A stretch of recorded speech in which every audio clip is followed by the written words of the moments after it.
Well, the senior solo concert is our way of having a culminating experience for our senior dance majors who've been active as choreographers throughout their 4 years at Muhlenberg. Karen Dearborn, professor, director of dance. The senior solo is the very last piece that the students do, and the idea behind this is that they take everything that they've learned in 4 years and put it into their body and make a dance, and that they can not only perform here in their final semester, but then take with them out into the real world. They've got a portable dance.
The senior solo dance concert doesn't happen every year, but it happens mostly when there's enough interest out of the seniors who want to participate in it.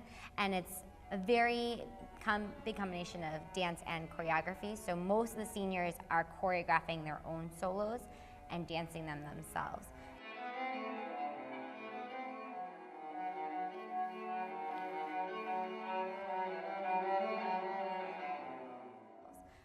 So it's kind of a big culmination of all of our composition classes, our technique classes, and our performance work over the last 4 years. Heather Fox, dancer choreographer. Megan Bruskowitz, dancer choreographer.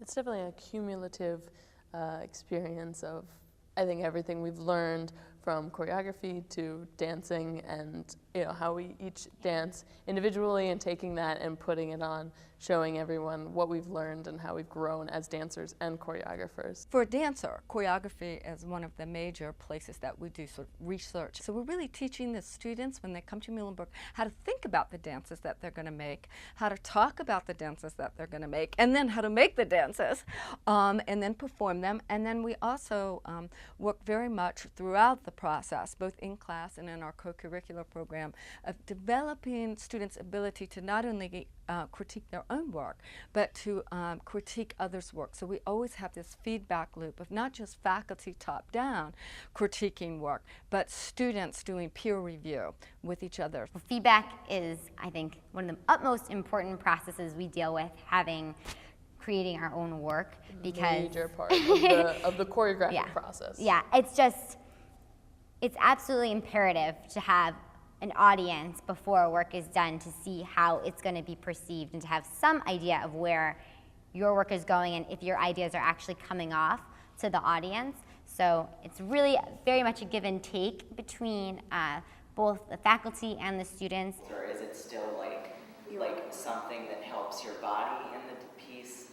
I was curious about that. And I also noticed the relationship of the way that you rolled on the roller with the cello music, and it kind of reminded me of like the way a cello is played. I think the thing that Karen is best at is really connecting all the different kinds of education into dance. One of the wonderful things about dance at Muhlenberg College is every course is really connected to the liberal arts. We don't look at dance as somehow separate. So every course we do reading on the history of dance or the science of dance, and students are writing about it and making interdisciplinary connections. I am a double major, and I see dance choreography now the same way I see film composition, the same way with history, dance history fits into regular history and how that fits into the present day. Which is, a hallmark of liberal arts education. And she's definitely very good, too, at focusing on each person individually. We teach for the individual, and we're always trying to push the individual a little bit further than to the next step, rather than we're all the same. So that it's not just big head of the department, but she really focuses on each student in the department, in each of her classes, and focuses on what they're learning from freshman year to senior year all the way through. And in order to be a choreographer or an artist, that you have to be liberally educated. So we are making, true artists, which it requires a knowledge of the world in a broad way. She's just really excellent at making you realize that the whole world is connected and arts are found in everything, and for a liberal arts college, I think that is really beneficial.